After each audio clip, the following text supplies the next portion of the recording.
This is unbelievable. Unbelievable. Unbelievable. Unbelievable. If you hear me screaming on justice for Mohbad, you should know that it has come to that point. Ladies and gentlemen, I don't know. I do not know what you guys think about this. I don't know what you guys are thinking about it. I don't know what you think. Like, seriously think about what you're about to hear. Although you have not started hearing it, but then after you are done hearing it, I do not know what you are going to say. I know what you're going to say about it. Justice for Mohbad, I do not want to like cause you some kind of blood pressure. I don't want to. I do not want to cause you blood pressure.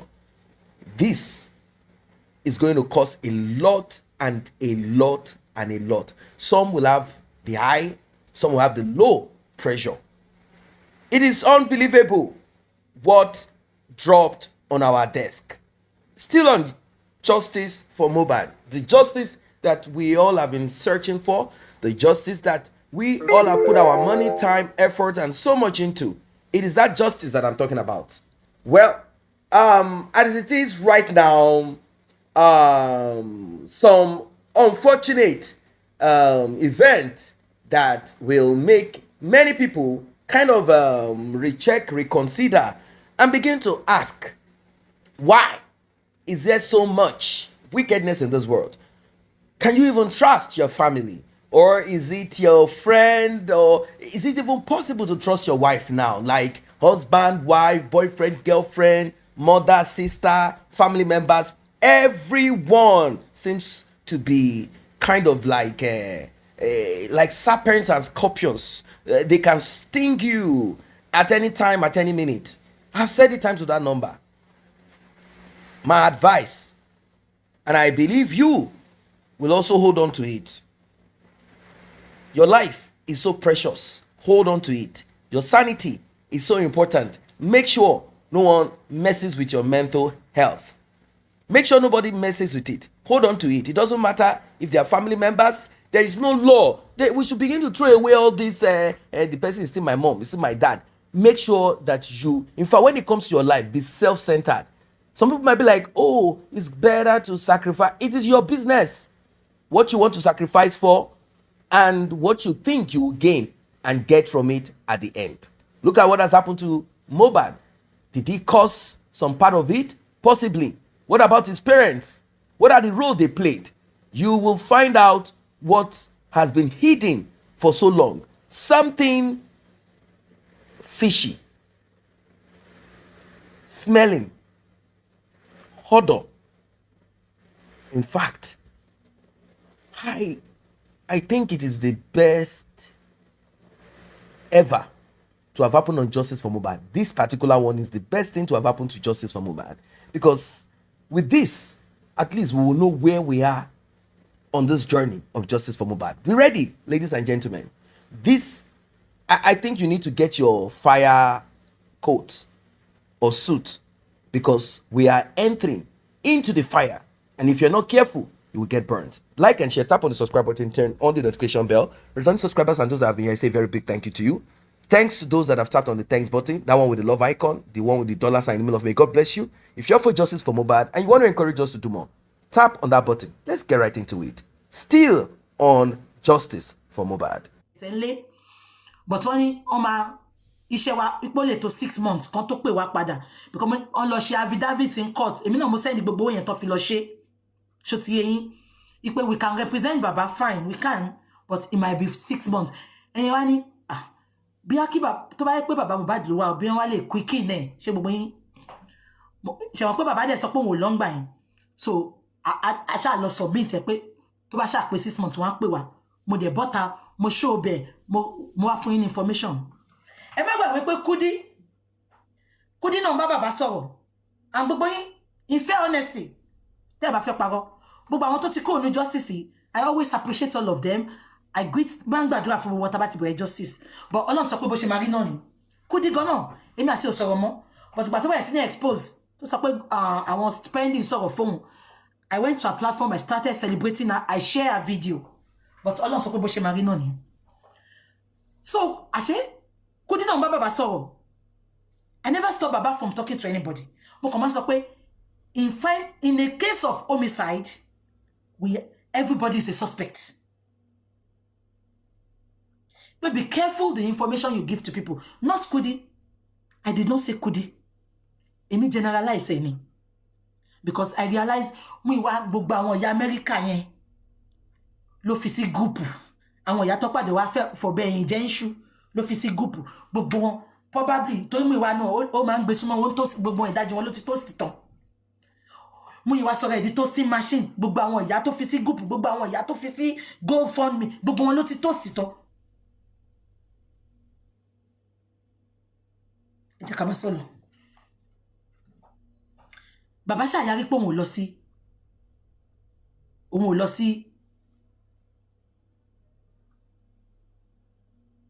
bàbá yarí pé òun ò lọ sí ọ̀dọ̀ Bẹ̀rẹ̀kẹ̀tẹ̀. Ẹ má gbàgbé pé time Bẹ̀rẹ̀kẹ̀tẹ̀ yẹn àwọn Kudi wá dáwó ṣe wọ́n ti tán dáwó fáwọn spending tó bẹ̀rẹ̀ sí ń dáwó. Ó dàbí Kudi náà ti ń bá bàbá gbogbo wọn ń bá bàbá sọ̀rọ̀. Bàtí bàbá dẹ̀ sọ pé òun ti lọ àti submit form àti ń wò ń tiwa.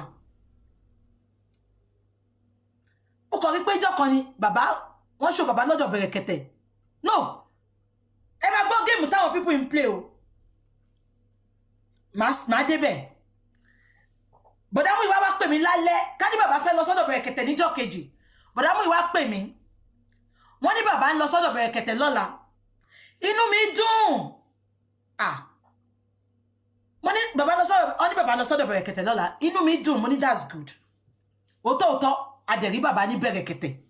Múyìwá ò sọ fún mi pé ìgbà tí Kudi lọ sí Mẹ́kà ẹnìkan tó pàdé Kudi Mẹ́kà tí Múyìwá mọ̀ dáadáa tó ń support bàbá Mohbad financially. Ẹni yẹn ló pàdé Kudi Mẹ́kà ló sọ fún Kudi pé ẹ jẹ́ kí bàbá lọ sọ́dọ̀ Bẹ̀rẹ̀kẹ̀tẹ̀. Ẹni yẹn ò kí ń bẹ́ mi sọ̀rọ̀. Bóyá ẹnìyẹn dẹ̀ ti bá mi sọ̀rọ̀ rí tí mo dá lóhùn. Ṣé pé mi kí ń lọ sínú inbox mi kí ń listen to anybody. But bàbá mú ẹni yẹn. Ṣó ti yé yín? Bàbá mú ẹni yẹn ló wá pàdé Kudi Mẹ́kà ló sọ fún Kudi pé ẹ jẹ́ kí bàbá lọ sọ́dọ̀ Bẹ̀rẹ̀kẹ̀tẹ̀. Òun ni Kudi wá bá wọn bàbá àti bọ̀dá Múyìwá sọ̀rọ̀ wípé wọn ṣe lọ sọ́dọ̀ Bẹ̀rẹ̀kẹ̀tẹ̀.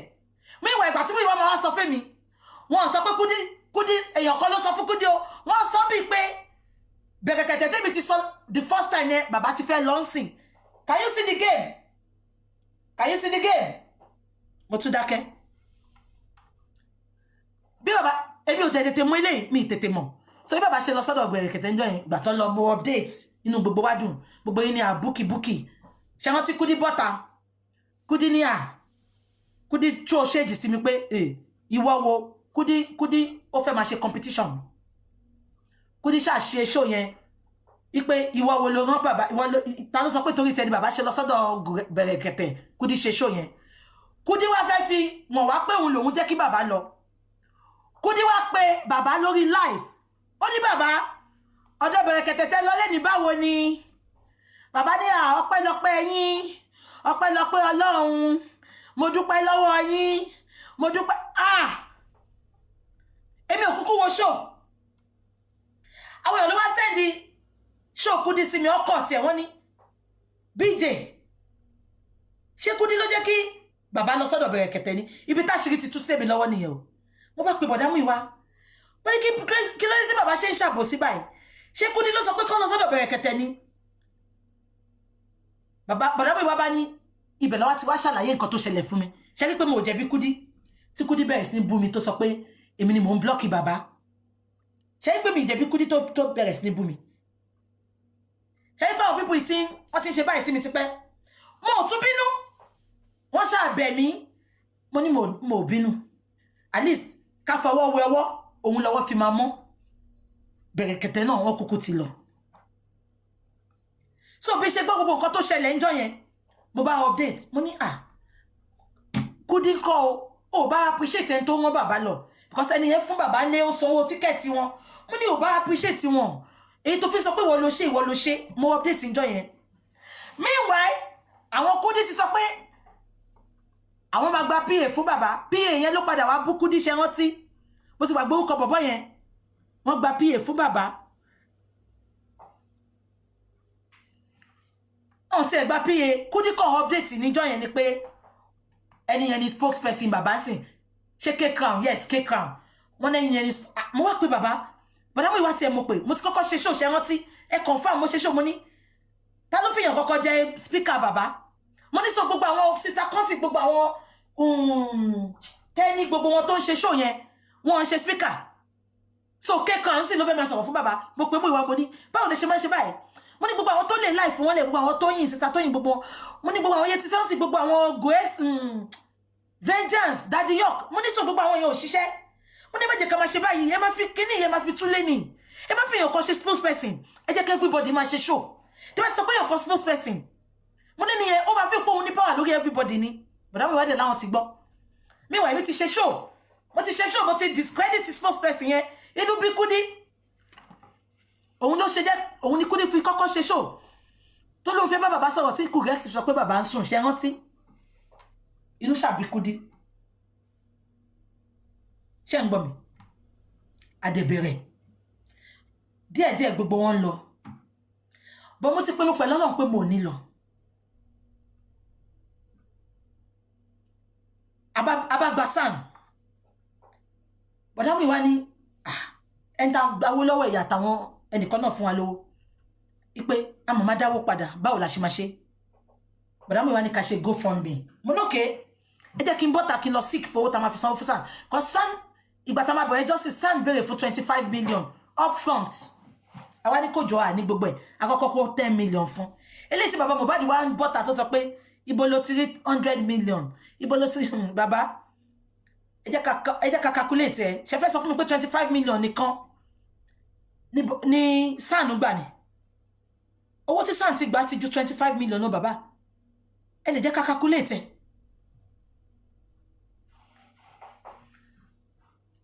so bọ̀dá Múyìwá ṣáà pè mí nǹkan tí mo wá rí pọ́n fi mí ṣe tí mo dẹ̀ mind tó bá ti nídìí owó they know people listen to me and they know people I have credibility ìgbà iná máa mọ̀ pé BJ wà mẹ́ mo dẹ̀ máa bọ́ta lóòótọ́ wọ́n wá ní a máa ní ìdówó mo ní kọ́ máa wọ̀rí ẹ jẹ́ n bọ́ta ṣé gbogbo yín rántí mo dẹ̀ bọ́ta ń jọ yẹn mo sọ̀rọ̀ nípa SAN mo dẹ̀ ní ká lọ ṣe GoFundMe bọ̀dá Múyìwá náà ló ṣí GoFundMe yẹn ẹ wo bí táwọn people wicked dìde o ṣe rí most of àwọn tí Múyìwá fi sí group lóríṣiríṣi àti bàbá ọ̀tá mi ni many of them gbogbo wọn ti bà mí jẹ́ fún wọn wọ́n ti ní kọ́ máa sùn mọ́ mi a lot is happening o tó yẹ mo ṣe máa sọ gbogbo yín pé tó bá yẹ pé many of you lẹ́wà nu justice ẹ ti kúrò nu justice they show me pepper but because àwọn kọ́ ló pè mí sí justice Ọlọ́run ló pè mí síbẹ̀ mo jẹ́ kí wà wọn mo jẹ́ kó affect mi ṣé ń gbọ́ mi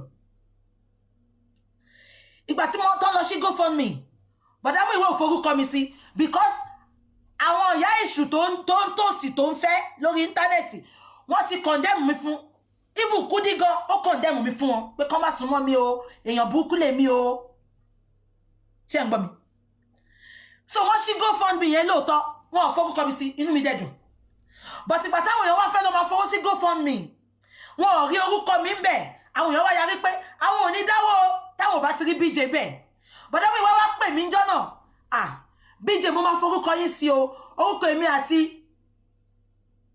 ṣe Lighton lọ pé wúmà yẹn orúkọ èmi àti Lighton ló wà ń bẹ̀ òun àti Lighton tọjọ́ tó sẹ̀ra wọn tọjọ́ ṣe camera down orúkọ wọn ló jọ wà ń bẹ̀ wọn ò fi mí sí wọ́n dẹ̀ fi orúkọ mi sí wọn ò forúkọ mi sí sọ́ọ̀rì ìbọ̀ èmi bá wọn sọ bọ̀gbà táwọn èèyàn fẹ́ lọ fowó sí tó wá rí pé kò sórúkọ mi bẹ̀ àwọn èèyàn wá túbọ̀ ta pé BJ àwọn ò sanwó àtúọ̀sì àwọn wèrè yìí o bọ̀dá Múyìwá wá ṣẹ̀ṣẹ̀ pè mí lálẹ́ ẹjọ́ yẹn BJ mo máa forúkọ yín sí mi ìforúkọ yín sí tẹ́lẹ̀ ìtorí àwọn èèyàn sọ pé no kò sọ reason ó kàn ló wò forúkọ mi sí ó ní but àwọn máa forúkọ mi sí sìn mo dẹ̀ ní no problem ẹ forúkọ mi sí ṣé gbogbo yín rántí bọ́ ṣe forúkọ mi sí yẹn mo dẹ̀ bọ́tà mo ní orúkọ mi sí wà ń bẹ̀ I know about it ẹ lọ máa fowó sí ṣe rántí mo fi ẹlẹ́dàá ìyá mi búra lẹ́nìí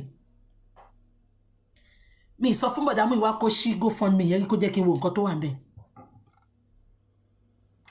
mo wá ní kí bàbá lọ ṣí àkáǹtì Nàìjíríà náà pé àwọn tó wà Nàìjà wọn lè máa fi náírà san pounds àbí dọ́là mo ní kí bàbá lọ ṣí àkáǹtì kó máa fi owó ti Nàìjà náà sí bá ṣe bẹ̀rẹ̀ nìyẹn mo dẹ̀ bẹ̀rẹ̀ sí ní paste ẹ̀ mo bẹ̀rẹ̀ sí ní paste ẹ̀ gbogbo àwọn Kudi àwọn tẹ́ni gbogbo wọn tí bọ̀dá Múyìwá ti bájà ó bá tún send ẹ̀ sí wọn kọ́ bóun paste ẹ̀ mi kúkú mọ̀ pé ó send ẹ̀ sí wọn òun náà ló padà wá bá mi pé òun send ẹ̀ sí wọn wọn paste ẹ̀ mo ní ẹ má worry ibà wa ta máa paste ẹ̀ à paste ẹ̀ àti kọ́ńfì gbogbo àwa supporter justice à paste ẹ̀ àwọn èèyàn fowó sí bàtí bọ̀dá Múyìwá wá ń pè mí pé àwọn èèyàn wọ́n ń fowó sí wọ́n ń yọ owó yẹn wọ́n lọ ń complain fún GoFundMe kí GoFundMe bá lè mú kọ́n bá lè stop owó yẹn ìjọ yẹn nìkan ni lọ́dà mo pè wọ́n pé báwo ni ṣọ́n ti close down ẹ̀ wọn ní close down ẹ̀ lágbára Ọlọ́run mi sọ fún bọ̀dá mi ẹbí wọn ní kán bọ́ta kan ṣe show mo ever sọ pé ṣí GoFundMe yẹn mo fẹ́ wò ìjọ tí mo lọ contribute tèmi síbẹ̀ ni mo kàn rí nǹkan tó wà ń bẹ̀ mo dẹ̀ kúrò ń bẹ̀ mo ní bọ̀dá Múyìwá ṣe tí ń gbowó ẹ máa gbà kẹ́ máa kọ́ síbì kan o mi I'm not interested owó olówó ń wọnú ojú tèmi mi ìdẹ̀ ní sọ pé kẹ́ dáwó ipa fẹ́ fi ṣe nǹkan mi kí n wá ìjọ tí bá ti ná £1 bẹ́ẹ̀ ègún ni mo jẹ́ ẹ̀ mọ́ ní ègún ni ìwọ tó ń forí olórí gbowó tó ń ná ègún ni o lè tẹ́gbẹ́ kò sí bó ṣe lè ṣe rere láyé o lè lálùyọ̀ àwọn èèyàn dẹ̀ bẹ̀rẹ̀ sí ń dáwó a bẹ̀rẹ̀ sí ń lọ sí court wọ́n gba gbogbo nǹkan lọ́wọ́ Òdùmọ̀ṣù a lọ sí first court the second court tá máa lọ corona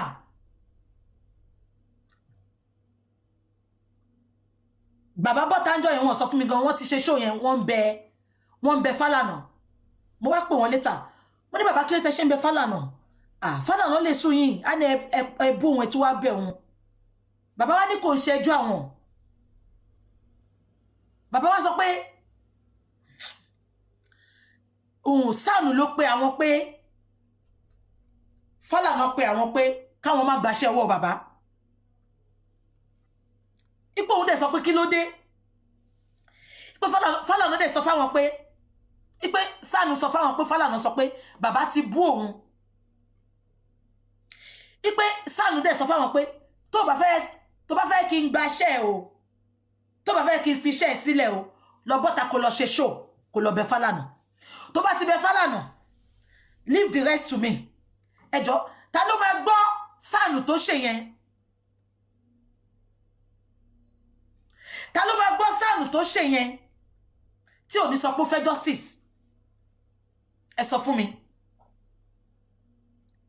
ta ló máa gbọ́ tí Sáàmù ṣe yẹn tí ò ní sọ pé ó fẹ́ justice ẹ sọ fún mi náà so bí bàbá ṣe sọ fún mi mo ní Sáàmù yìí fẹ́ justice fún yín o bàbá mo ní because tí ò bá mo ti block ẹ bá wọn tí mo ní because tí ò bá fẹ́ justice kò ní sọ pé kẹ́ lọ bẹ̀ Fálànà o ó máa sọ fún yín pé òun ò ṣe show mọ́ pé kẹ́ máa lọ ṣé ń gbọ́ mi àṣẹ géèmù ni Shittu play fún wa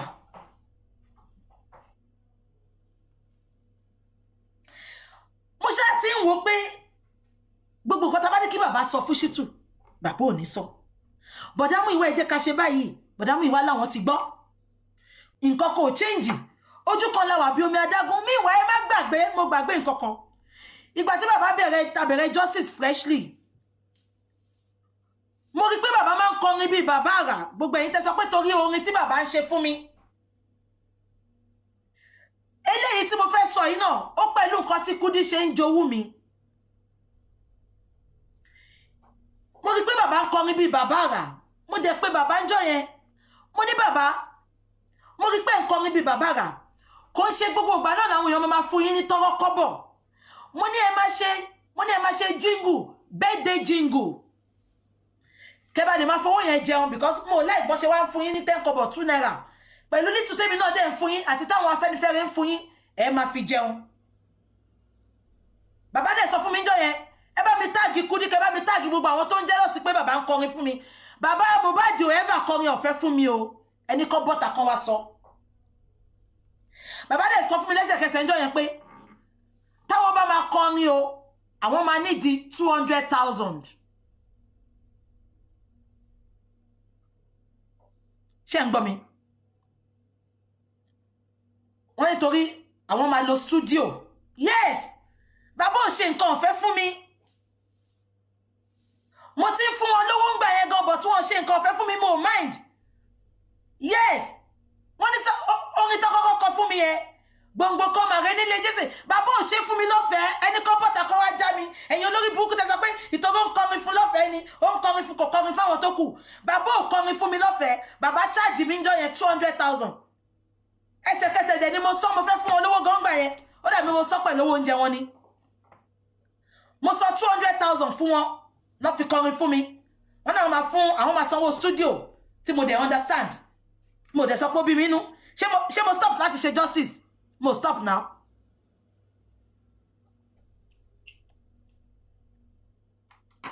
mo sanwó yẹn wọ́n kọrin fún mi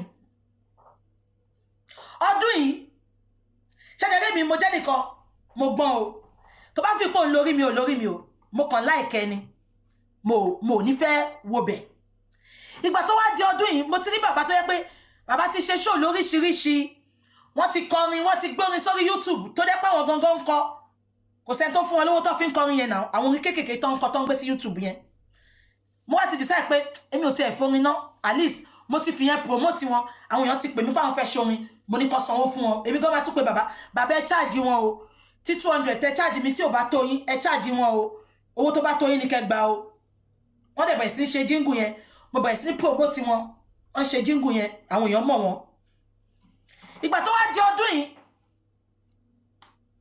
bàbá ṣá ń pè mí ìgbà wo ni birthday mi mo ní 14th mo fẹ́ ṣe orin fún yín mo dáhùn mo dá wọn lóhùn because mo wò pé mi lè bọ́ta sọ pé bàbá ń gbowó àwọn tó kù dẹ̀rẹ́ gbogbo wa là ń jà fún justice bàbá ò ṣorin fún wọn mi ìfẹ́ jẹ́ kó feel jealous because mo wò pé ibi orin yẹn gangan ni Kudi ti wá feel very jealous because ó wò pé òun náà support bàbá òun ṣe birthday bàbá ò ṣorin fóun ṣé nǹkan tí mo sọ yẹn so bí bàbá ṣe ń pè mí mo ní kó má worry bàbá ṣá ń pè mí every time gbogbo week yẹn mama mo fẹ́ ṣorin fún yín ìgbà ó ní birthday yín mo ní 14th meanwhile kí lẹ́nu ó dé tèmi ò ṣe fẹ́ jẹ́ kó ṣe orin yẹn fún mi bàbá ò tí ì là mọ́lẹ̀ pé àwọn fẹ́ gbowó bòbí ti rí pé bá ṣe ń pè mí yẹn wọ́n fẹ́ charge mi èmi ò bá dẹ̀ sanwó yẹn bàbá wo pé lẹ́yìn tí bàbá ń ṣe jingle every day ni bàbá ń gbórin sórí YouTube náà kò sẹ́ni tó sanwó fún wọn so why ìtẹ̀ṣẹ́ máa sọ pé kí n máa sanwó èmi máa promote yín náà then gbogbo nǹkan tí mo stand fún lọ́dọ̀ yín ṣó jẹ́ kẹ́ charge money ibẹ̀ mo ti wò pé ṣá máa sọ pé bàbá fẹ́ràn owó ni àbí irú èwo lélẹ́yìí because baby ṣe wáyé mo mórè o mo máa sọ fún yín olówó tó support mi gan àwọn olówó tó ń fún mi lówó ẹ lọ bí wọ́n gbà àwọn olówó tèmi mọ̀ èmi máa ra gift fólówó many of you ẹ máa fi pẹ́ nìyẹn ti lówó jù ẹ níra nǹkan kan fún wọn èmi máa retaliate I don't want your giving to be one-sided so ìgbà tó wá kù 2 days to my birthday bí bàbá àti Gúrẹ́sì ṣe pè mí nìyẹn Gúrẹ́sì ò lè bọ́ta kó já mi o bàbá àti Gúrẹ́sì wá pè mí wọ́n jọ pè mí mama ọ̀tún náà mà ní birthday yín mo fẹ́ ṣorin fún yín bí Gúrẹ́sì ṣe gbà lẹ́nu bàbá nìyẹn BJ bàbá fẹ́ ṣorin fún yín ẹ send owó kó fi ṣorin fún yín kí ni yẹn bí mi nú but mo cooperate mo ní bàbá èlò lẹ bàbá gbà bàbá láwọn máa gba 250 mo náà kè máa send ẹ bí ṣe drop mo ní báwo ni bàbá ṣe máa mo wá wò pé bàbá ń gbórin sórí YouTube lójoojúmọ́ náà báwo ni ṣe máa fẹ́ gbowó lọ́wọ́ tèmi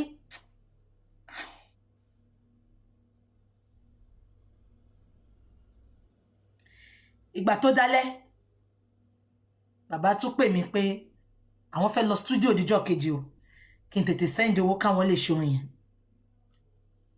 ṣe wọ́n pé 250 lọ charge mo wá send 150 owó orin wá fún £100 100,000 náà owó oúnjẹ wọn láti 2023 October tí mo ti sọ pé mama fún bàbá lówó owó bàbá òdin lọ́jọ́ kan rí ìtorí mo rí táwọn èèyàn sọ pé ẹ̀ẹ̀mejì mo fún bàbá lówó tí mo fún ọmọ bàbá gan lè bọ́tà sọ pé mo fún àwọn lówó mọ́ títí di bó mo ṣe ń sọ yìí owó oṣù yìí nìkan ni mo fún bàbá mo dẹ̀ ti decide pé mo ní fún wọn lówó mọ́ bó ì máa débẹ̀ kò ń ṣe owó yẹn ló jọ mí lójú owó tó jẹ́ kí n fún bàbá lánàá máa pè èèyàn kan sìn almost 300,000 ni mo send sẹ́yàn kan mo ní kó bá mi fi ṣe ògúnfe kán bá mi dín mo kàn máa gbé sí freezer máa fi mu gàrí ṣe pé mo sọ pé mo kì í jẹun mọ́ láti 2023 October tí mo ti sọ pé mo máa fún bàbá lówó owó bàbá Mohbad ò dín títí di September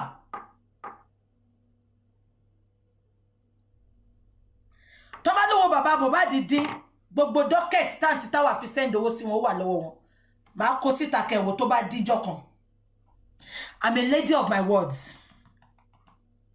My word is my bond. Màá sọ reason tí mo ṣe fún bàbá lówó mọ́, màá sọ fún yín tí n bá débẹ̀. Tí mo ṣe decide pé mo ní fún wọn lówó mọ́ látoṣù yìí, màá sọ tí n bá débẹ̀. So gbà tí àwọn àti Guresi wá pè mí pé kí n send owó yẹn, mo send 250. Mo ní kó fi 150 ṣe orin. Kó fi 100,000 ṣe owó oúnjẹ wọn. Wọ́n ṣáà ní kí n send photo, mo send photo sí wọn.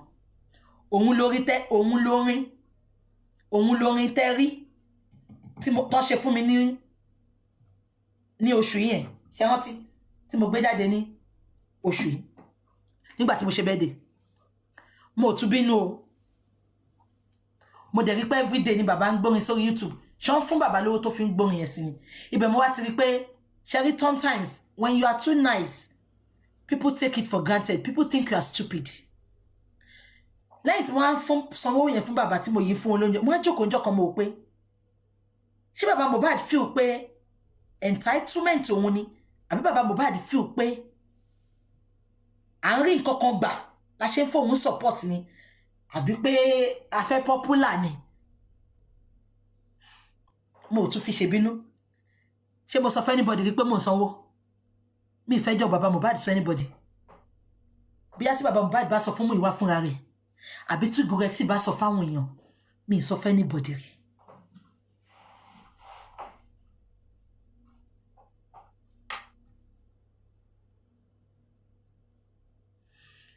ẹ jẹ́ ká máa sọ̀rọ̀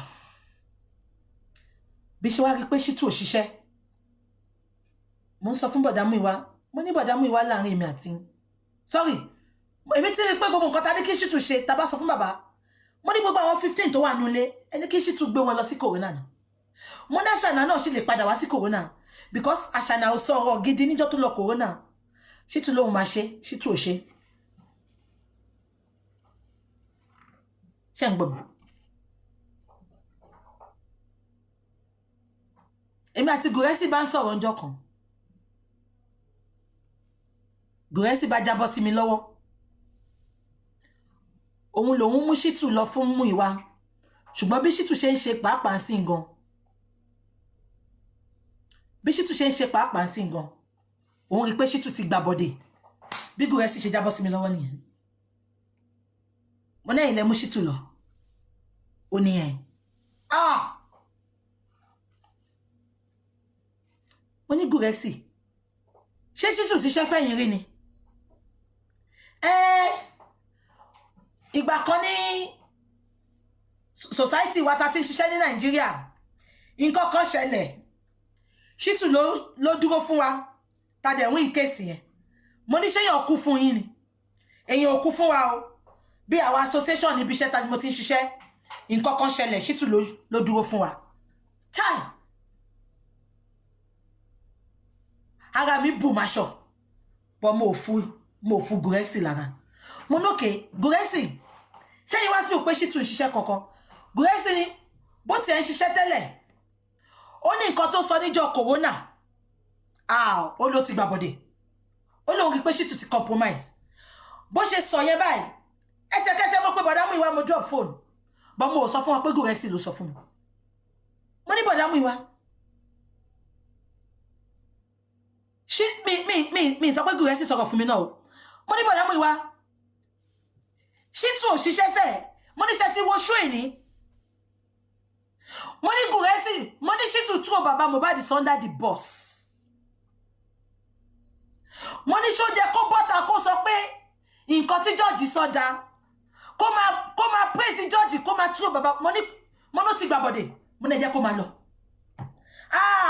kò rí bẹ́ẹ̀ kí n fóun time òun fẹ́ check nǹkan kan náà òun máa mọ nǹkan tóun fẹ́ sọ story yìí gùn o nǹkan kan tí wá ṣẹlẹ̀ máa gbé Daddy York wọlé Daddy York á wá explain gbogbo yẹn fún yín èmi ò lè ṣàlàyé yẹn bó jẹ́ kí n máa sọ̀rọ̀ mi lọ débi tí máa sọ dé bí ṣe drop pẹ̀lú bọ̀dá Múyìwá mo pé bàbá Mohbad mo ní bàbá Mohbad mo ní láàrin èmi àti yín Ọlọ́run nìkan ló ṣẹ̀dá wa ń bí báyìí mo ní pẹ̀lú nǹkan tí Shittu ṣe lénìí mo ní ṣe àmọ́ pé Shittu dé mo ní ṣe fi pé Shittu ṣe lè gbé wa délẹ̀ lérí bàbá ní pẹ̀lú nǹkan tó ṣe lénìí 70% òun ò trust ẹ̀ mọ́ 30% òun fẹ́ fún ní benefit of doubt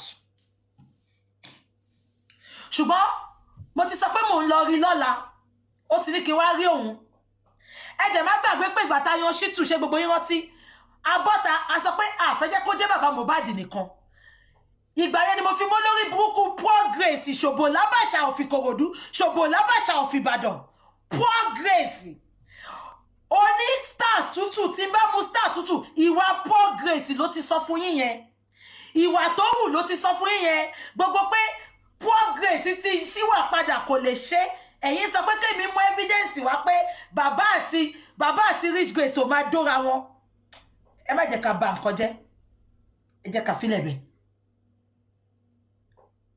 ẹ kàn ní kí Progress jáde pé one of the days tó lọ fún corona inquest ibo ló lọ sùn ní Kòròdú èmi ti gbọ́ tipẹ́ ṣùgbọ́n mo gbé àwọn tó ṣe mo gbé wọn ṣépè mo ní wọ́n ṣàfẹ́ lé wúmà yìí lẹ́yìn bàbá ni ẹ má gbàgbé pé mo sọ fún gbogbo yín ṣé wọ́n ti gbégbà tá gba Sam Ladiki Wish Grace ta sọ pé kó máa tẹ̀lé bàbá ṣé wọ́n ti pé Wish Grace àti Best Caller ni mo sọ pé wọ́n máa tẹ̀lé bàbá ṣé wọ́n ti gbogbo yín ní ká mú àsìbátà fàtọ́ ṣé kí ṣọ́ọ̀kì bọ̀dá Múyìwá gangan ló pè mí wọ́n náà wò fẹ́ jẹ́ kí bàbá máa bá Sam nìkan deal ipa wọn nídìí káwọn èèyàn tẹ̀lé wọ́n ní bàbá Múyìwá sọ pé bàbá Best Caller yẹn ipe ṣe mọ̀ wọ́n dáadáa mo ní is a good person I know him ipe but mo mọ̀ wọ́n physically but everything he has represented on social media he has been on a good side and he's a well-learned person educated he knows everything politics policing everything he knows wọ́n wá ní ṣe máa bá wọn sọ̀rọ̀ pé kó máa tẹ̀lé bàbá mo dẹ̀ bá wọn sọ̀rọ̀ but bàbá wá sọ pé bàbá Best Caller wá dáhùn pé àwọn ò lè ṣe because of his job and everything mo dẹ̀ sọ fún bọ̀dá Múyìwá padà wọ́n ní kí bọ̀dá Múyìwá máa wọrí pé kán jẹ́ kí Progress ní kán máa tẹ̀lé wọn lọ ipe èmi trust yìí ṣẹ́dẹ̀ rántí every time tí Rich Grace bá ń dé ó máa wá fún wa ní update àṣẹ gbogbo ìgbà yẹn wọ́n ti ń dóra wọn bàbá ò kọ́kọ́ fún ní face tó tẹ̀yẹ pé inú ibi tó ti lọ ń gbàdúrà ó fẹjọ́ bàbá sùnjọ́ kan pé bàbá òun fóun face pé wọ́n lè imagine táwọn bá ń lọ lẹ́gàn bàbá òun gbé òun dé bus stop so bí Rich Grace ṣe bẹ̀rẹ̀ sí ní tẹ̀lé bàbá lọ sọ́dọ̀ Sam nìyẹn èmi gangan ni mo sọ pé ẹ jẹ́ kó bá tẹ̀lé wọn kí dẹ̀ ló mú mi tí mo fi sọ ojú born again ló gbé wá fún wa kò ń lo yẹríǹgì ó wé scarf mọ́rí ni òun gangan ló kọ́kọ́ bọ́ta tó sọ pé kí Saheed Elégùṣì kó lọ gba ọmọ ṣé gbogbo yín rántí first show tí ayẹ ṣe ó bẹ̀rẹ̀ sí ní kóòtì Bible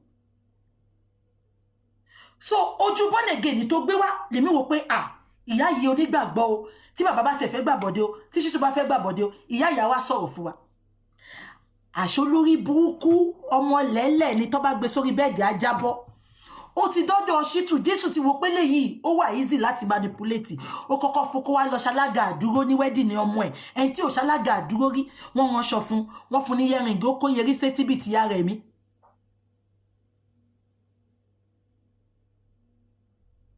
ṣe ń gbọ́ mi bẹ̀rẹ̀ sí tẹ̀lé bàbá. Ìgbà tó ṣe show yẹn tó ń jọ yẹn, sorry, ìgbà tí Sàánú bọ́ta ń jọ yẹn tó sọ̀rọ̀ yẹn tó throw bàbá under the bus ní last corona ta lọ. Ara mi ń gbọ̀n, inú bí mi gan.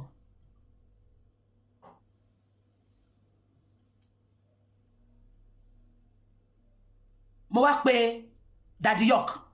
Mo sọ fún pé kẹ́tórí mi tí mo bọ́ta, mo ti máa ń ṣàtúnṣe lẹ́yìn gan. Tátúnṣe yẹn bá ti fẹ́ yíwọ́, máa wò pé kójú má rí gbogbo ara lògùn ẹ̀ jẹ́ ń gbé wáta kí gbogbo yín wá bá wa dá sí. Kẹ má wò pé BJ kí nǹkan má bàjẹ́ tán kẹ má máa pariwo BJ. Bí Shittu ṣe show yẹn tán jọ yẹn. Mọ́mì mi nìyá rẹ̀ mi.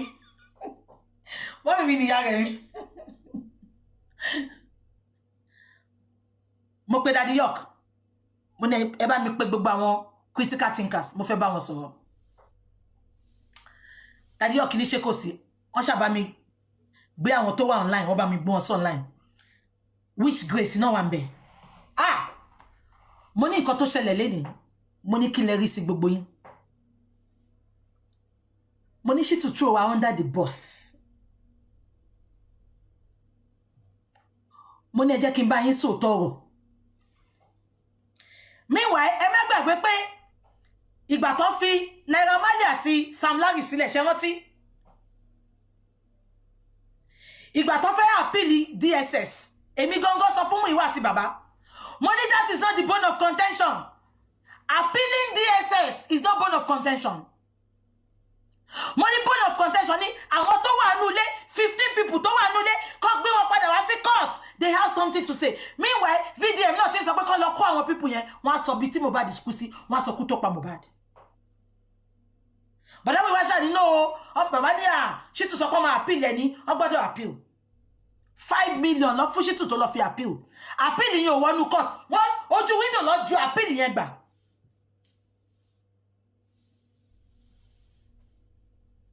Shittu ṣàfẹ́ lé ní Naira Marley àti Sam Larry ìtorí Ìyábọ̀ Òjó.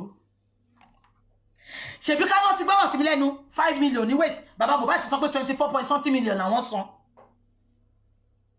Kò mọ owó tó ti sọ fún Shittu o. Every court tí Shittu lọ, bó fẹ́ kọ lẹ́tà á gba millions. Bó fẹ́ send lẹ́tà á gba millions. Tí bàbá sọ pé 2 point kìíní kan, 24 point kìíní kan làwọn san. Péré. Ẹ jẹ́ ká máa gbọ́ lọ. Mo bá pe gbogbo àwọn justice seeker kò ṣe gbogbo ó dàbí we like 4 níjọ́ yẹn lórí line.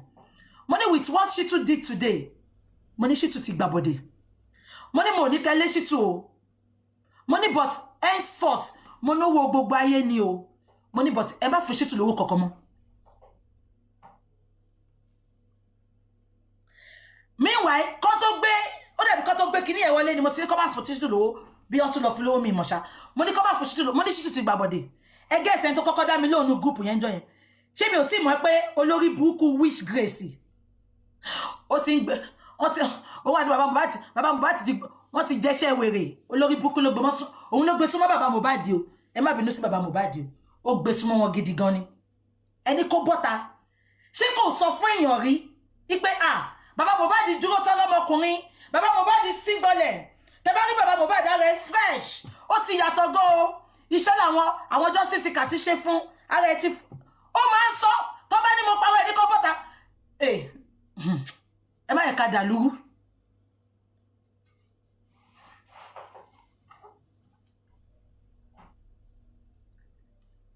Ṣé ń gbọ́ mi? Bí ṣe pé àwọn mẹ́rin yẹn sínú group ńjọ́ yẹn. Mo ní mi ní kẹ́ máa mo ní Shittu ti gbàbọ̀dé. Ṣé ń gbọ́ mi? Mo ní public ló lówó tó wà lọ́wọ́ gbogbo yín o. But ẹjọ́ nítorí Ọlọ́run. Henceforth, ẹ má fún Shittu lówó kankan mọ́. Mo ní ẹ mọ́wọ́ yẹn dání. Ẹgẹ́ ìsẹ́ni tó kọ́kọ́ dá mi lóhùn. Which Grace? BJ, no. Ẹ má sọ bẹ́ẹ̀. BJ, ẹ má sọ bẹ́ẹ̀. Shittu ń ṣiṣẹ́.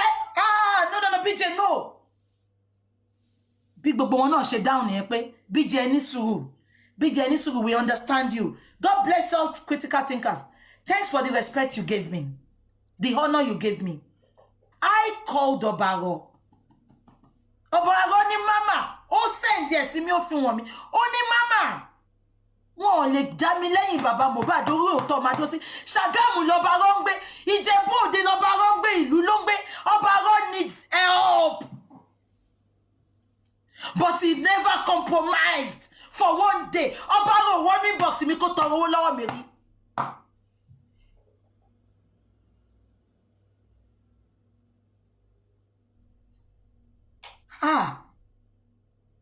Ọba rọ́ gbogbo bí tó bá wà lẹ́ni, Ọba rọ́ speak with me. He has access to my direct line. But Ọba rọ́ ò jí ní jíjọ́ kan kó take advantage pé Sister Bukky fún mi lówó charger. He comes out every day for justice. Ṣé àwọn kan wà ibi ìṣáná ni ká ti máa kíyèsí ogun. Wọ́n ní ojú tó bá máa ṣe pín, ojú tó bá báyọ̀ kalẹ̀ kò ní ṣe pín.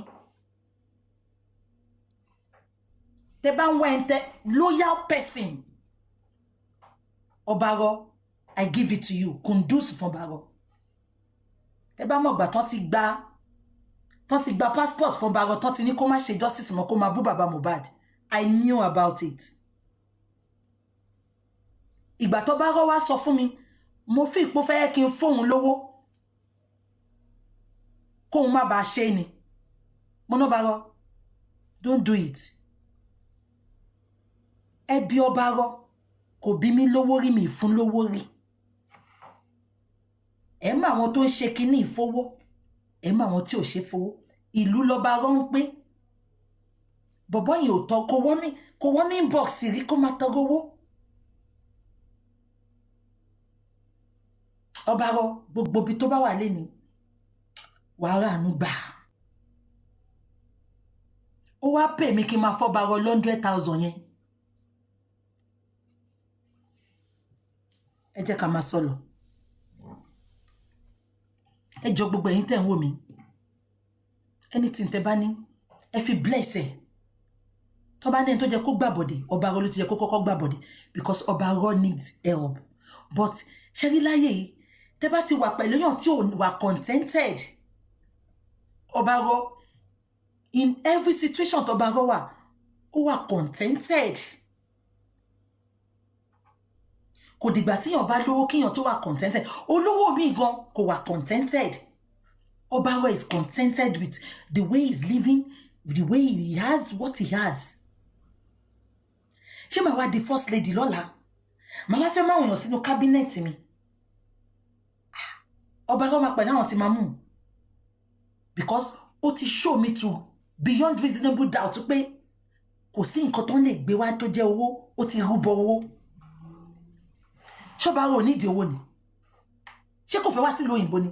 Tí ò bá ń ṣe mí tí mo tú àṣírí Rich Grace, wọ́n ti fẹ́ mú wá sílùú òyìnbó. Ó ti ní kọ́ bóun mọ́ mò ń wà. Ìtorí ẹ̀ ló ṣe gbàbọ̀dé. Ẹ jẹ́ kí n máa sọ lọ. Bí ṣe pa wọ́n critical thinkers níjọ́ ẹ pé ẹ má gbowó fún Shittu mọ́. Rich Grace ló kọ́kọ́ ta mọ́ mi. BJ má sọ bẹ́ẹ̀, má sọ bẹ́ẹ̀. No, BJ, no. Shittu is working. Shittu is working. Bí ṣe fẹ́ dá padà báyìí, mo kọ̀ wípé kó lórí line yẹn. Go to his name is Ọba rọ́ on TikTok. You can inbox him. He will give you his account. He will give you his account. Ṣé ń gbọ́ mi? So ìjọ́ kejì, alẹ́ ìjọ́ yẹn ta ṣe kinní tán. Mo rí bàbá lọ́dọ̀ VDM. Mi kúkú mọ̀ pé bàbá ń lọ síbẹ̀. Ṣé pé ilẹ̀ ti ṣú ńjọ́ yẹn. Ìgbà tó wá di àárọ̀ mo pé bàbá. Mo ní bàbá àdúrà ti gbà ọ́. Tí mo yí wá bí ẹ ṣe máa meet VDM. Mo ní mo wá rí yín bẹ̀, mo nínú mi dùn. Bàbá bá bú sẹ́rìn. Mo ní lórí burúkú Shittu yẹn. Ṣé sọ fún kẹ́ tó lọ ṣá? Bàbá dẹ̀ dáhùn. Ẹni kọ́ bọ́tà kan ni mo parọ́ náà. Wọ́n ní mi sọ fún o. Tí n bá sọ fún kò ní jẹ́ kí n lọ. Red flag number 2. Táwọn bá sọ fún Shittu kò ní jẹ́ káwọn lọ sọ́dọ̀ VDM. Àṣà rẹ́rìn. Mo ní bàbá, ó dà bẹ́ẹ̀. Arẹ́rìn mo ní ó dà tẹ́ ìsọ fún yẹn, ó dà. Bàbá tí mo drop mo ní justice là ń wà.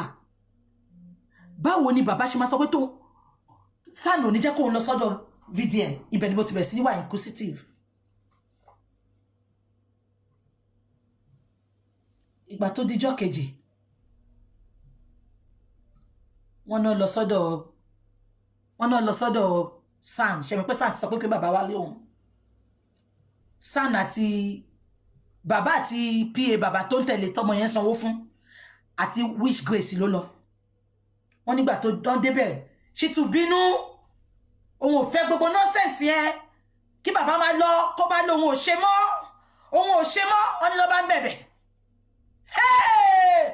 ara mi bù máa ṣọ bó ṣe tún mú sí bàbá lórí nìyẹn òun máa ṣe léyìí òun ti ṣe léyìí òun máa ṣe léyìí òun ti ṣe léyìí bàbá ní ló bá tún mú bí àwọn 10 lawyers tó wà nù ṣéǹbà ẹ̀ ló bá tún kó fún bàbá tí bàbá bá ní ìdẹ́nìtì kó ló máa bá wọn òun á ṣe lè wọ́n ní bó ṣe sọ́nà ló ń gbá àwọn ọmọ ìṣe pé tí ì bá wá justice ṣe tí mo ti ẹjẹ́ kí n sọ fún yín lẹ́nu tẹ́ bá ti rí anybody tó yẹ pé tẹ́nìtì bá ti ṣẹlẹ̀ tó bá ti ń fi ọmọ ìṣe pé tó bá ti ń gbé ọmọ ṣe pé ẹ sá fún irú ẹni bẹ́ẹ̀ jẹnẹjà pátá tó bá ti wà lórí púpìtì ń gbà yẹn àkọ́bí ẹ̀ ló máa ń gbé ṣépè jẹnẹjà pátá ẹtìmẹ̀ tó jẹ́ jẹnẹjà pátá tó bá ti wà lórí púpìtì àkọ́bí ẹ̀ ló máa ń gbé ṣépè ẹni tó lè mú díndín àkọ́bí ẹ̀ tó ń gbé ṣépè ẹ wò pé òótọ́ ló ń sọ jẹnẹjà pátá tẹ bá wá scam ẹ má wò bí kankan kẹ máa sáré báyìí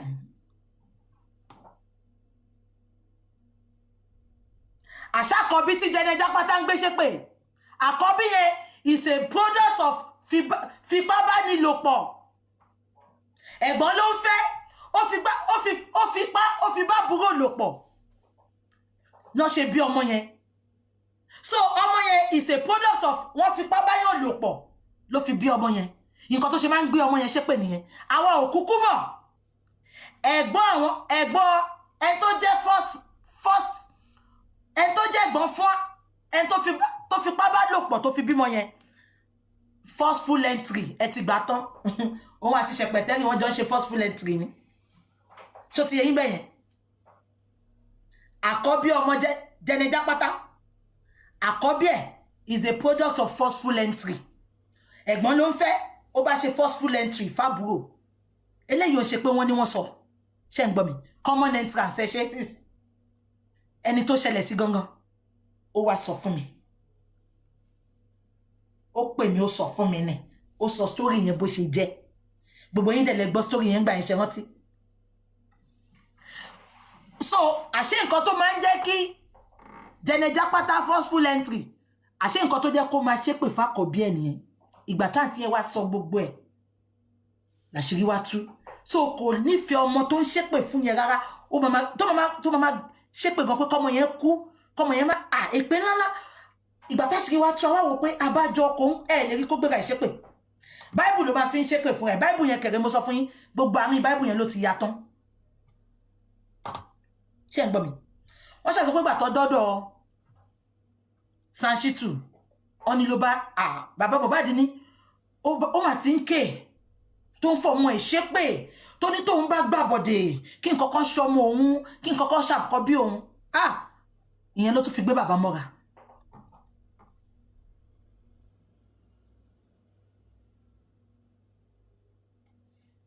èmi dẹ̀ ti rí pé bí tadé kò sí justice mọ́ mo ní bàbá mi ní kẹ́lẹ́ ṣí mo wá pé bọ̀dá Múyìwá ńjọ́ náà mo pé bọ̀dá Múyìwá mo pé bọ̀dá Múyìwá mo pé ẹ̀yin Instagram tí kinní ìbá tán máa tún padà wá ṣe gbọ́ mo pé bọ̀dá Múyìwá mo pé bàbá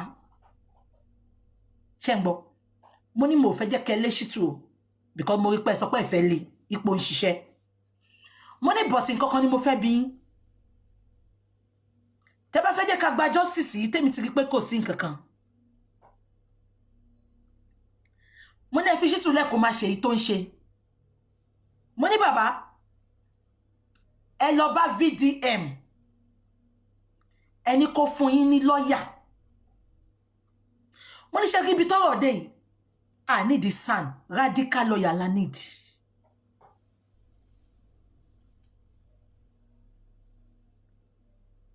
ṣé ń gbọ́ mi bàbá bá dáhùn pé àwọn ò ní di lawyer ipe àwọn critical thinkers ìtorí ẹ̀ mo ṣe wà surprise bàtí bàbá sọ pé critical thinkers ò sọ fáwọn bàbá gangan sọ fún mi pé critical thinkers fẹ́ gba lawyer fáwọn mo dẹ̀ sọ fún bàbá ńjọ́ náà mo ní ẹ má jẹ́ kéèyàn gba lawyer fún yín mo ní tó bá ti ń gba lawyer fún yín mo ní gbogbo nǹkan tí lawyer yẹn ń ṣe ó máa carry wọn along ṣé ń gbọ́ mo ní VDM ni mo trust you bàbá ò sọ fún mi pé wọ́n ti dáwó bàbá ò sọ nǹkan kan bàbá ò sọ nǹkan kan fún mi bàbá kan sọ pé kí ló ń ṣe YouTube yìí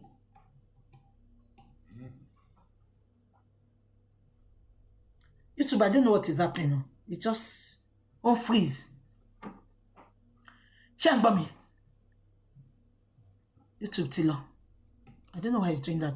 Ẹ jẹ́ ká. Mo ní bí tá dé VDM ni mo trust. Mo ní lórí DNA náà kẹ̀rẹ́ ẹ lọ bá VDM. Mo ní ẹ má lè ṣìtù. Ṣùgbọ́n I need the second lawyer. Bàbá dẹ̀ ní critical thinkers ti gba lawyer fáwọn. Sorry, wọ́n ní critical thinkers fẹ́ gba lawyer fáwọn. Ṣé ń gbọ́ mi? Mo ní ẹ lọ bá VDM náà. Kẹ́ sọ fún náà nǹkan tó bá sọ. Ipe ẹ fẹ́ lawyer. Alẹ́ ẹjọ́ yẹn Daddy York wá pè mí. Daddy York wá ṣàlàyé fún mi pé báyìí àwọn fẹ́ gba lawyer. Ṣé Daddy York pè mí ṣá? Yeah, Daddy York ni. Àwọn máa gba lawyer ipe because àwọn rí pé lawyer bàbá ò ṣe nǹkan kan. Mo ní mo ṣáà sọ fún yín tẹ́lẹ̀. Mo ní mo sọ fún gbogbo yín. Mo ní ẹ gbọ́ ni. Mo ní lawyer yìí ò ṣe nǹkan kan. Mo ní so àwọn ti decide pé àwọn máa gba lawyer pé it's not just one lawyer. It is group of lawyers. Mo ní that's fine. Mo ní I will be very happy.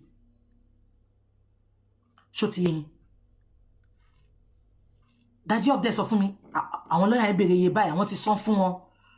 Meanwhile ṣé wọ́n ti pé gbà tí bàbá ìgbà ó dàbí before ká tó ṣe last corona. Ìgbà tí Shittu fẹ́ gbé DSS lọ sí court ipe wọ́n free Naira Marley àti Sam Larry. Shittu béèrè fún 5 million. Bàbá ò ní 5 million yẹn. Àwọn critical thinkers wọ́n raise 20 million fún bàbá within 2 days. God bless all critical thinkers. Àti gbogbo àwọn tó dáwó yẹn. Ìgbà tí bàbá gan wá pè mí gan pé àwọn need 5 million fẹ́ film Shittu. Mo ní ṣáwọn people ìlà tún máa lọ bá because èmi máa ń consider àwọn èèyàn. Bàbá ní kí n jẹ́ káwọn lọ sọ fún àwọn critical thinkers. Within 2 days, wọ́n raise 20 million fún bàbá. Inú owó yẹn lọ ti fún bàbá. 80 million, God bless you, 180 million. Wọ́n raise 80 million. Wọ́n dẹ̀ fún bàbá ní 5 million. Tó fi lọ sanwó fún Shittu. Mo sáré sọ yẹn mọ́ ni, mi fẹ́ yẹ kẹ́ gbàgbé. So, ìgbà tí bọ̀dá York pè mí, wọ́n wá ní báyìí làwọn ń ṣe ò pé àwọn tètè sanwó fún lọ́yà. Ipe èèyàn báyìí, àwọn èèyàn báyìí. Mo ní that is very good. Iṣẹ́ tí Shittu ò ṣe, wọ́n á ṣe. Ẹ má gbàgbé pé anytime tí n bá ti bá bàbá sọ̀rọ̀ nípa lawyer, bàbá máa lọ, he will not give me feedback and I don't call him. But tí bàbá bá tún ti ní ìdí nǹkan àbó fẹ́ sọ nǹkan kan àbó fẹ́ jẹ́ kí n ṣe nǹkan kan, he will come back. Èmi ò dẹ̀ ní sọ̀rọ̀ yẹn mọ́. Ṣó ti yé yín? Bàbá ò padà wá. Mo dẹ̀ ń wò tèmi. So but why the second day? Daddy York wá pè mí pé bàbá ò máa sign ni. Ṣé ọba arọ fake yẹn? Okay, fake ọba arọ kan wà mí. Ọba arọ sí lórí Facebook. Ẹ jọ̀ọ́ ẹ má sanwó sínú. Ó ní fake ọba arọ kan ti wá sórí page mi bí báyìí. Ẹ jọ̀ọ́ ẹ má sanwó sínú account ọba arọ kọ́ o. Wọ́n náà bá rọ kan wà lórí Facebook mi tó sọ pé òun lọ bá rọ. Ọba rọ kọ́ ẹ jọ̀ọ́ ẹ má sanwó fún o. Tẹ́ bá fẹ́ account ọba rọ, ẹ lọ sínú inbox ẹ̀. Zi mama ń pè mí. Ẹ lọ sí mama. Àti Bukky, ẹ wo wèrè kan post fake account. Mo ti rí. Ọba rọ sọ pé I'm the one. Ọba rọ ẹ pè mí kí mo ẹ pè yín ni. No, wèrè kan post account number sórí Facebook yín pọ̀ pa lọ ní ẹ̀ tètè block ẹni ẹ̀ kọ́ wà lọ́wọ́ fowó sí o. Okay, mo ti gbọ́ Zi mama ẹ ṣe sis mi.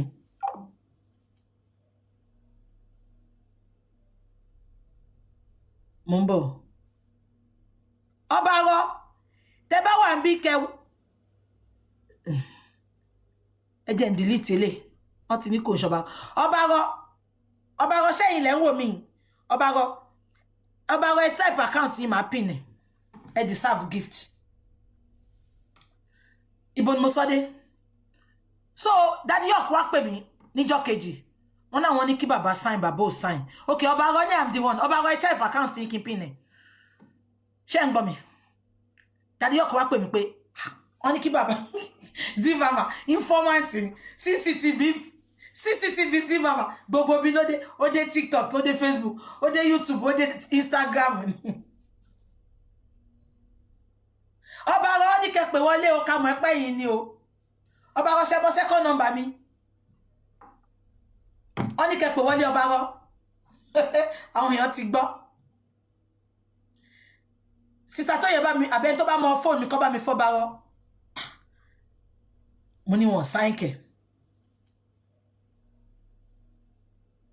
mo ní òkè ìbínú pé bàbá ò sáìn yẹn èmi ò pè wọ́n mi wá pè wọ́n mi pè mú ìwà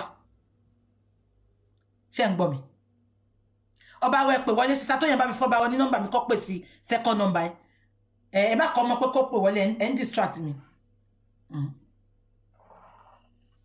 mo ní bàbá ò sáìn kẹ èmi ò náà wá pè bàbá mọ́ because mo ti ń rí a lot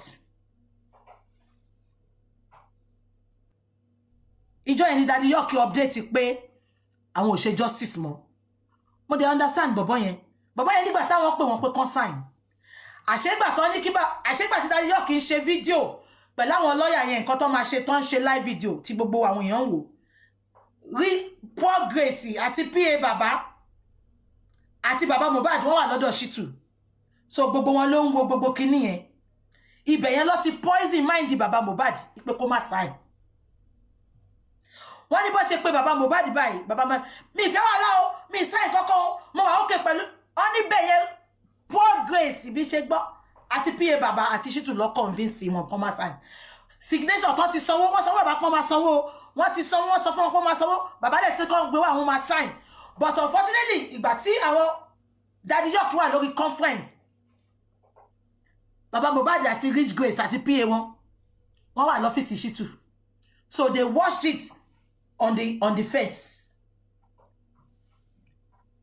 bàbá ṣá ni ohun sign ohun ò fẹ́ wàhálà o wọ́n náà wọ́n kan tó tẹ̀ wá lórí call wọ́n bẹ̀ bàbá sign ẹ kò ṣe nǹkan kan inú bá bí Daddy York pé ọmọ ẹni ló kù náà àwọn ò ṣe justice torí DNA nìkan náà we need to know what by Mohbad ṣe justice torí pa fẹ́ mọ ẹni tó bímọ eventually ẹ̀yin náà ti bọ́ta pé tọ́mọ bá jẹ́ ti yẹn ẹ gbà náà ẹ̀yin tẹ̀lé sọ pé àlè ló pa ọmọ ẹ̀dẹ̀ tí wọ́n bọ́ta ṣé mo ṣàrí gbogbo bó ṣe ń lọ mo gbé sára because mo fẹ́ jáde inú ń bí mi but mo fẹ́ jáde Daddy York pè mí mo ní kó calm down ìgbà tó di alẹ́ ẹjọ́ yẹn èèyàn kan kò tí ì bọ́ta gbogbo yẹn tí mọ̀ nǹkan tó ń ṣẹlẹ̀ bí Paul Grace ṣe bọ́ta nìyẹn olóṣìṣòbò lábàṣà of Ìbàdàn oní star tútù pálí kan bó ṣe bọ́ta nìyẹn ó bá bẹ̀rẹ̀ show òun ni first show tó kọ́kọ́ wá ṣe tó sọ pé ṣé tó lọ́ba ò tí lówó lẹ ṣe fẹ́ bá pàṣẹ fún tẹ́ ẹ̀ bá ṣe mọ́kẹ́ máa lọ ibì kan lẹ ọlọ́run ti rí pé ti ṣe débi tẹ́ fẹ́ ṣe dé nìyẹn ebi òkúkú wò ó bọ́ta ó wá condemn àwọn critical thinkers ṣẹ́dá ibi ṣe wáyé mo lè má máa wo anybody o but gbogbo àwọn tó dúró truly for justice ṣe gbọ́dọ̀ rìn wọn o ìgbà lè máa mọ̀ pé I support them behind the scene bó ṣe send kìíní yẹn sí mi inú bí mi mo ní so this woman want to manipulate ó fẹ́ yẹ kí gbogbo yín kẹ́ máa come for critical thinkers pọ́n control bàbá they never control that man wọ́n tún bẹ bàbá ni ẹni kí bàbá bọ́ta kó sọ pé wọ́n bẹ̀ wọn lórí ọmọ yín wọ́n tún bẹ bàbá ni but Paul Grace sáré jáde ó fẹ́ manipulate bó ṣe máa ń ṣe ó dẹ̀ ti ń parọ́ mọ́ wọn ẹ máa lọ ṣé torí alọ́ba ò ti lówó you cannot cry more than the bereaved olúbàwọ̀ alọ́ba olórí burúkú olóòṣì Paul Grace aláyé ìbàjẹ́ wọn ni mò ń fún lépè ìgbà tá bá bẹ̀rẹ̀ justice ẹ ló ń lò fún bàbá Mohbad gbogbo ìgbà tó bá ń bá mi sọ̀rọ̀ bàbá Mohbad ẹ ló máa ń lò ìgbà tẹ́ tí ń gbọ́ kóṣóbò náà wàá pè wọ́n lórúkọ lóní ṣé torí ọlọ́ba àwọn ò ti lórúkọ èmi kò mọ̀ pé bàbá ń jẹ́ Olúwa bá mi wò ṣùgbọ́n gbà tó wà lórí bed wọ́n ti fúnra wọn pet name bí ẹ̀bá yẹ́lò Olúwa bá mi wò ó máa pe bàbá tán ni olórí burúkú ṣé yàn kọ́ lórí kọ́ lọ fẹ́ bàbá 75 ó ti sọ fún wa àfúra ni ó ní 75 lọ́kọ òun senior jẹ́gẹ́jẹ́gẹ́ ni senior bàbá jẹ́gẹ́jẹ́gẹ́ lọ́kọ àwa láàfúra òbò mélòó ṣe tó dẹ̀ mú pálí stout kan ní Ṣàngó Òde progress ojú mi lọ bí a 3 years ló gbà lọ́wọ́ mi ó kàn gbóni kojú mi lọ senior citizen ọkọ ẹ ṣé èèyàn rí ṣe náà ló lọ fẹ́ bàbá 75 bàbá yẹn ò lè gbó jìgìjìgì mọ́ ó dẹ̀ máa ń gbọ́ tí mo máa sọ pé bàbá rù sísàlẹ̀ bàbá gbé sára bàbá gbé dání sísàlẹ̀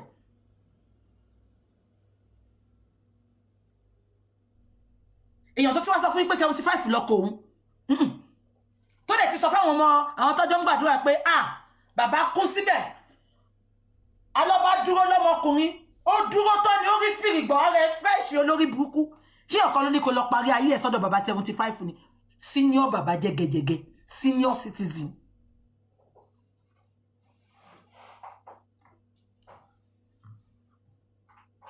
ó bá bọ́ta ń jọ yẹn ṣé tó kábọ́yọ́ bá ò ti lówó ẹ fẹ́ máa control ẹ̀ mo dẹ̀ ń ka kọ́mẹ́ǹtì àwọn èèyàn ti fẹ́ máa wá fáwọn critical thinkers meanwhile Daddy York èmi ni mo sọ fún kó ní sùúrù bínú ṣe bí mi nìyẹn mo ní no not on my watch tí bá ní mo fẹ́ dá sí mọ́ kò ń ṣe bí kó wá manipulate kó jẹ́ káwọn èèyàn máa bú àwọn critical thinkers bí ṣe bọ́ta nìyẹn òun ni show tí mo ṣe gbẹ̀yìn before show yìí I came out to tell you some things ọba arọ ti pé ọba arọ ẹ̀yin ni àbí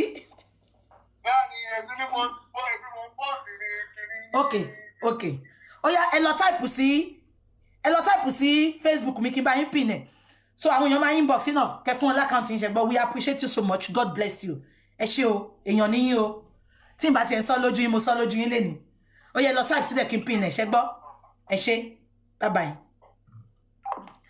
ṣé nǹkan tí mo sọ yé yín bí ṣe bọ́ta ń jọ ẹ̀ nìyẹn ṣe rántí òun ni show tí mo wá ṣe tí mo sọ àwọn nǹkan kan fún yín tí mo sọ tán ṣé ń gbọ́ mi mo bọ́ta mo sọ̀rọ̀ yẹn tán àtijọ́ yẹn mo wá pé bàbá mọ́ máa play voice bàbá fún yín sìn ń bọ̀ bàbá ló sẹ̀ǹdẹ̀ sí mi meanwhile bàbá wá bọ́ta kí n tó play show yìí tẹ́ bá lọ wojú bàbá ń jọ yẹn ẹ lọ wo countenance wọn you will know he was forced to come and talk ta ló ti bàbá bọ́ta olórí burúkú Paul Grace ni ó sọ fún kó lọ fún wa jẹ kó sọ pé kó sọ̀rọ̀ ìgbà tá bú bàbá gan bàbá ò bọ́ta bú wa bẹ́ẹ̀ yẹn náà Guresi ló kọ́kọ́ update gan èèyàn kan ló pè mí pé lọ́dọ̀ sister Mori wọ́n ní Guresi sọ́mbẹ̀ pé bàbá máa jáde mo ní okay mo ní káwọn èèyàn lọ wò mo ṣe rí pé àwọn èèyàn after bit 1 hour àwọn èèyàn send message sí mi BJ we feel for you mo ní kí ló ń ṣẹlẹ̀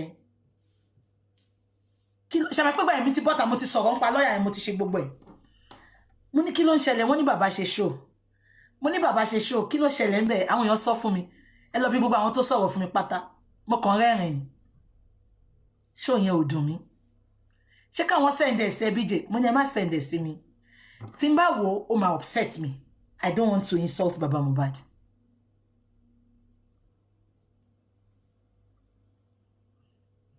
ẹ dẹ̀ rí gbogbo yín mo jáde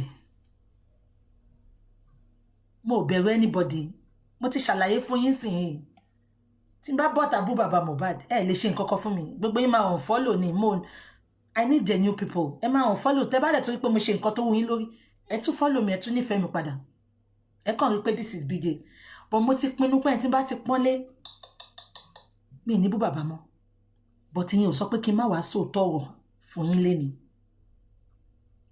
Ibi tí mo ti ń sún nǹkan sókè lórí Facebook ńjọ́ kan, mo bá rí tó kọ́ọ̀tù bàbá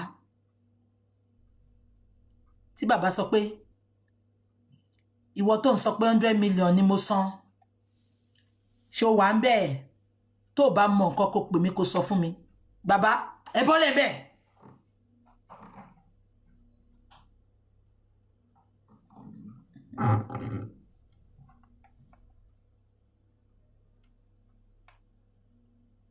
Mo tún wá ń gbọ́ lọ tí bàbá ń sọ pé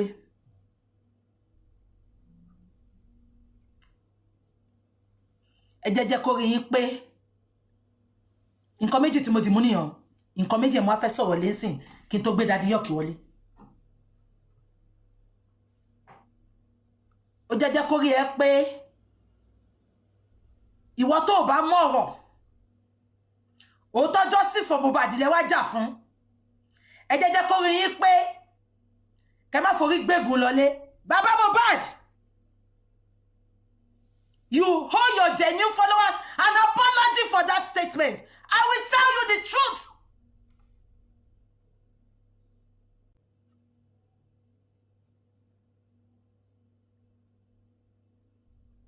Orí òkè lẹ́wà.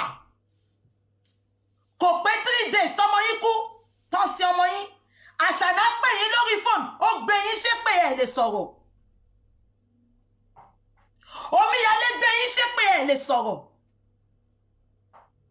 WhatsApp group ṣẹ̀pẹ̀tẹ́rì pè yín ní bastard father ẹ̀ gbé ṣépè.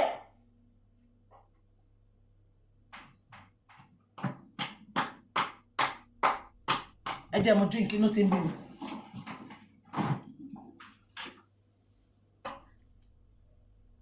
Ẹni ká ṣọ́ra ká má forí gbégun lọlé. People lost their jobs. They lost their money. They lost their exam. They couldn't pass. They couldn't pass their theory driving. They couldn't pass their nursing exam. Is it because I'm not talking? Elegushi took me to court. I paid my lawyer £4,799. Ṣé mo bí yín? Èmi àti Elegushi yìí wà ń court. I'm telling you this afternoon. Ṣé mo sorry? 4,799 ni mo sọ fún lọ́yà. Kí lẹ tí ná? Mo ní mo ti go through a lot. Gbogbo ìgbà tọ́wọ́ ọmọ mi ṣẹlẹ̀ tó ń gbé mi ṣépè. Ẹ bí bàbá Mohbad ṣán pè mí rí. Bàbá ò pè mí níjọ́ kan. Bàbá ò pè mí níjọ́ kan báyìí pé báyìí ni mo gbọ́. Ìgbà tí mo ti sọ pé mo lose iṣẹ́ gan, though mi sọ síta, but I told Múyìwá. Bàbá ò fijọ́ kan pè mí. Pastor ni wọ́n náà, wọ́n ṣe prayer fún mi. But ṣé mo bínú? Mo yìí stood firm. Mo yẹ owó tí mo ti ná ni. Bàbá ò bí mi náà, ohun mi ni mo ná. But kí bàbá wá jáde kó ní, ẹ jẹ́ ṣọ́ra kẹ́ má forí gbé pè. Lẹ́yìn tẹ́ bá wá justice for Mohbad tán. Bàbá. Ẹ bọ́ta kẹ́ sọ pé ebi kọ́ o. Ẹni káwọn èèyàn ẹ ṣe orí púpọ̀. Bàbá, táwọn èèyàn bá sọ pé àwọn ò bínú, èmi ń sọ fún yín lẹ́ni pé wọ́n lè má bínú bọ́tẹ́ ṣẹyàn. Ẹ tún wá sọ débi pé ìyẹn máa mú síta kan fílọ́n bá wí bẹ̀yàn. Ìyẹn máa mú ó máa mú ẹ̀yìn àtọmọ yín á ti mú fọ́tò méjì pọ̀ just because síta kan fi mú fọ́tò Ṣítù àti fọ́tò olórí burúkú àlè wọn wèrè Ṣòbọ̀lá Bàṣà of Ìbàdàn. Wọ́n ní ìyẹn náà mú fọ́tò méjì á ti máa fọmọ àwọn ṣe content. Bàbá, come on now. Bàbá gbogbo wa ló ń dì náà, èyí ni kọ́kọ́ ló ń dì. Àwọn náà ń dì yín, wọ́n di èmi náà ni. Ṣé mi bọ́ta wá dá padà? Olóṣì bọ̀dá Múyìwá yẹn snake ni o. Ó dẹ̀ ti bàbá sábẹ́ boss. Bàbá dẹ̀ sọ gbogbo ọ̀rọ̀ yẹn. Múyìwá couldn't cut bàbá off. Múyìwá kò lè sọ pé kí bàbá má sọ̀rọ̀ mọ́. Ó wá jẹ́ kí bàbá sọ́tọ́. Múyìwá wá bọ́ta. Gbogbo yín ẹ má bínú. Bọ̀dá Múyìwá mo gbé yín ṣépè ẹ ní kúre. ẹ ní kúrè ṣe pé mo ti ń dẹyìn tipẹ́ ṣe pé tó wá ń ṣépè fún yín máa ń gbàdúrà fún yín ni ìkànnì gbogbo bẹ ṣe ń sọ ni mo ṣe ń gbọ́ gbogbo nǹkan tẹ́ ń ṣe ni mo ń gbọ́ gbogbo bẹ ṣe ń sọ ni mo ń gbọ́ bíbá ẹ tí gbọ́ nǹkan kan gbogbo yín o dádì yọ̀ọ̀kì máa wọlé ń sìn á wá ṣàlàyé nǹkan kan fún gbogbo yín máa tó ṣe tán.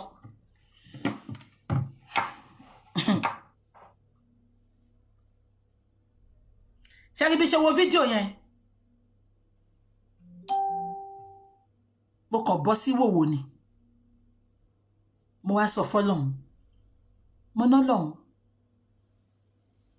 I'm not doing this because of myself.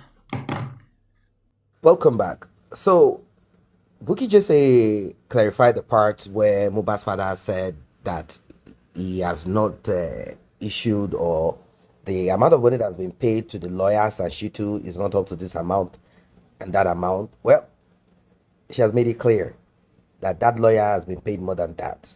Now, let us even keep that aside, even though it's a very important part of this matter. Well,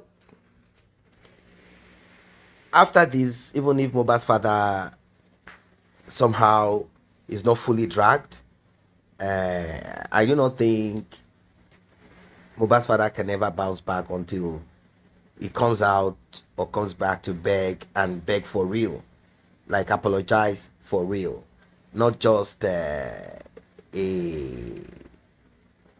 fake apology, but a serious apology, like strong apology has to be made by Mohbad's father to the public, and he has to change and be ready. The public have made it clear that this is government of the people, by the people, for Mohbad's justice, which is still for a person, a human being that we all are here for. So it is what it is. Like I said, I've taken time to process it. I've taken time to look into it. And what Bukky Jesse is saying is the same that we've been saying on this platform. I said a lot of things went wrong. First, at first they didn't really trust the side of actor activists. They thought he came in, or they felt he came in to manipulate the public and then get money for himself, and then who knows, it can be bought. It can be bought, like bought. Everyone believes they are better for the justice, and the part of money, the part of it, that part of justice, who knows everyone thinks and believes that they know what to do to get justice for Mohbad, but in between, the issue of money comes into play. Who are we going to trust? Nobody. Trust nobody. Trust yourself, your instinct. That's how it is. So as it is right now, presently, a lot of people have given their back to Mohbad's father, and there is a letter that Mohbad's father is supposed to sign and follow the instruction of groups of people, or a group of people rather, who are called critical thinkers. Those people, they are part of people who canvass for money for Mohbad father, the lawyer, to be paid to this and that and that. So there is this amount of money that is with them that they have kept, and Mohbad's father fake apology, according to Bukky Jesse, is for that money to be released to him. For that money to be released to him. So he's trying to pretentiously. I knew from the last apology that he made reluctantly, in a way, to the public, in a way, but he wasn't really apologizing. Then the audio recording where Bukky Jesse played Mohbad's father's voice, trying to apologize, but Mohbad's father made it clear, and the reason I'm apologizing is because certain persons that are nice to me, they've called me several times and they said they do not like what's happened between us, so I have to come to meet you. So it was because of them, not because Mohbad's father wanted to really apologize, and he's doing it with pride. Now, am I saying Mohbad's father should be, crawling on the floor and all of that? No, that's not what I'm saying. I'm not saying he should lose everything about himself for the sake of people are donating to him or assisting to get justice. I gave an example of how this thing works. I said if you are a private owner of a company or an idea, it is fine. You can keep it to yourself, manage it as long as you keep to the rules and terms and condition. If it's a consumable product, you have to keep to the rules and terms of the country that you live in. And I went on to say that if you now decide to sell stock of that company, it is no longer private. It's now become a public liability company, a public company where the public can now decide, since their money is in it, they can now decide on how they want this, your idea that you have asked the public to put money into, to make it bigger. How do you want it to go? It's not now your own decision alone. In fact, at times your decision might be less depending on the amount of shares. Unless you are the biggest shareholder, even at that, you don't have the final say unless you guys have put that to pen to paper and agreed on who will decide on certain things here and there. So, as it is, Mohbad's father sat down helplessly. At least that is what it made us feel. The public came into it and they did what he could not do. They helped him. Now that it seems he has found his feet, sort of, they've made him, they've helped him, they've contributed and done a lot to make him feel good. He cannot just begin to now misbehave, that kind of thing, and then start ordering people around or talking in a certain way and say, no, this is what I want, this is how I want it, and acting like he's now a Superman. It is not possible. Being loved and pampered and taken care of does not give you that extraordinary, because people are, Mohbad's father got something that is not usual. It's an unusual thing. People are paying and still calling you Baba. When they speak to you with respect, even when they are older than you, and they are still working to give you money. This made Mohbad's father think that he's a Superman. And Bukky Jesse spotted this, knows this, and said it. These guys, they think I'm a stupid person. I'm talking about Mohbad's father and the so-called brother in the US, who has not added value financially to Mohbad's justice, rather than commotion. Now, we are hearing some strange update about the connection of this man in the US and Cynthia Omonwuwon. You'll be shocked. They said that on Cynthia's page, on her social media, she's posting the picture of this man continuously. And the man was asked about it. The response he gave is unbelievable.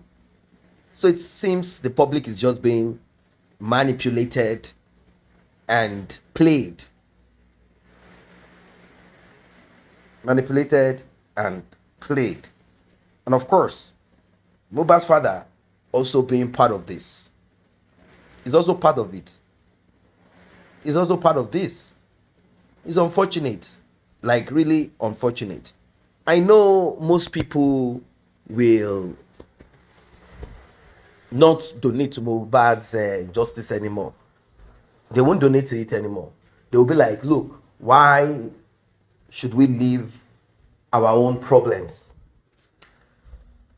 Why should we leave our own situation and then go bothering ourselves on someone else's situation? Even though Mohbad does not deserve all of this, but people are not happy. People are not happy. I'll tell you for free. People are not happy. They do not know why Mohbad's father became what he became. But is it now that he became this? It is not now that Mohbad's father became what he became. He has always been like that. He's just looking for that opportunity, and he got the opportunity, like opportunity to get what he finally got. An opportunity to be relevant. An opportunity to be known. So I do not want to continue to repeat what Bukky Jesse said. Like these are the things that she observed. These are the things she saw, and she really broke it down. Like these are the things that I know. These are the things that I know. These are the things that I am aware of. I kept quiet about it. Does not mean that I did not know that these things existed. I knew that this is what this man and his so-called brother has been doing. But the thing about shifting blame from one person to the other person is not something that I really like. But I'm happy that she is able to say, yes, Mohbad's father, there are things that you know, there are actions that you took, that we cannot pretend about it. You did it. You made it so. You are the one involved in it. We know. So, and you're a very unserious man. You're a very unserious man. All that you're looking for is money, comfort. You are expecting the public to make your life better. You're expecting the public, everybody to gather. It's your son that something happened to. So people are like, why should we donate all our money to Mohbad's father so he can become richer than even people that are donating to him? These are the questions people are asking. Why should we donate our money to a man to become richer than us? Why? Huh? So it is what it is. I don't want to take too long on this because it's a long video. And this is what people have been waiting for, to know what is going on Justice for Mohbad.